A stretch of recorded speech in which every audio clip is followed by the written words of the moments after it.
सद्गुरु श्री ब्रह्म चैतन्य महाराज गोंदवलेकर, इनका प्रवचन 18 फरवरी। नाम के लिए शुद्ध भाव आवश्यक है। ईश्वर सबका उत्पत्ति करता है, रक्षक और संहारक भी है। फिर भी उसे न्यायी और प्रेमी कहा जाता है, क्योंकि वह निस्वार्थी है। मतलब प्रेम निस्वार्थ में ही होता है। यदि सच कहा जाए तो हमें अपना स्वार्थ ही बाधक होता है। हमारा स्वार्थ ही प्रेम में बाधा होता है। हमारे आसक्ति मूलक विषय ही ईश्वर के प्रति प्रेम निर्माण होने में बाधक होते हैं। जो बातें ईश्वर प्रेम निर्माण होने में बाधक हैं, क्या उनका त्याग करना आवश्यक नहीं है? अतः विषयों की आसक्ति से प्रेम हट जाना चाहिए। हमें ईश्वर परायण, संत परायण होना चाहिए। इसके सिवाय हमें किसी भी बात की आवश्यकता नहीं होनी चाहिए। जैसे एक ही प्रकार की मिट्टी से गणपति, गुड़िया या घड़ा बनाया जाता है, वैसे ही हमारी भावना के अनुकूल ही ईश्वर का आकार हमारे सामने आता है। इसलिए हमारा भाव निरंतर शुद्ध और निस्वार्थी हो। जड़ों को सींचने से पेड़ बढ़ता है, लेकिन हम जड़ों तक पहुंचते ही नहीं।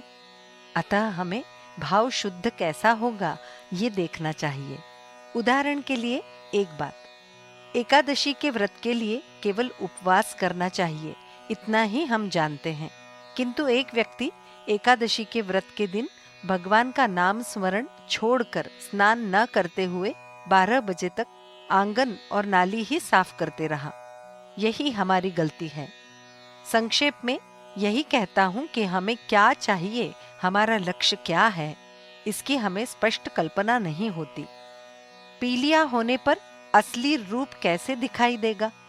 इसलिए जिसकी दृष्टि स्वच्छ है उसका कहना मानना चाहिए। अतः गुरु आज्ञा प्रमाण मानकर हमें बर्ताव करना चाहिए। नाम स्मरण श्रद्धा और शुद्ध भाव से करने पर मन आशंकित नहीं होता। यदि हमें एक बार क्यों न हो नाम में रुचि पैदा हो गई तो भगवान हमारा साथ नहीं छोड़ता। नाम के अलावा इस विश्व में दूसरा और कोई सत्य ही नहीं, ऐसी हमारी दृढ़ भावना होनी चाहिए। जितनी देह बुद्धि अधिक, उतना नाम स्मरण अधिक करना चाहिए। इतने दिन तक हम निरंतर विषय वासना युक्त चिंतन करते रहे, बताइए हमें क्या लाभ हुआ? नाम जैसा कोई आसान साधन नहीं है।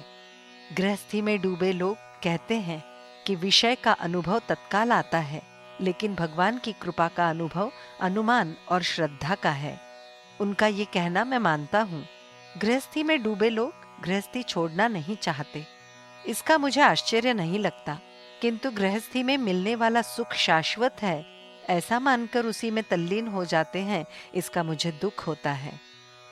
मैं तो यही कहता हूँ, तुम्हारे अपने अनुभव के अनुसार जो सत्य है उतना ही तुम सच मानो। जब तुम्हें यह अनुभव होगा कि विषयोपभोग से असली सुख नहीं मिलता, तब तुम्हारे मन में नाम स्मरण के प्रति रुचि पैदा होगी। अपनी देह पर अपना अधिकार नहीं, धन पर भी अपना अधिकार नहीं, अपने नातेदारों पर अपनी सत्ता नहीं। इसलिए अपना कर्तव्य किया जाए और करते समय अपना मन दुश्चित्त नहीं होना चाहिए। अपने जीवन का लक्ष्य भगवत प्राप्ति मानकर तदनुसार आचरण कीजिए, मतलब कि उसके अनुसंधान में रहिए।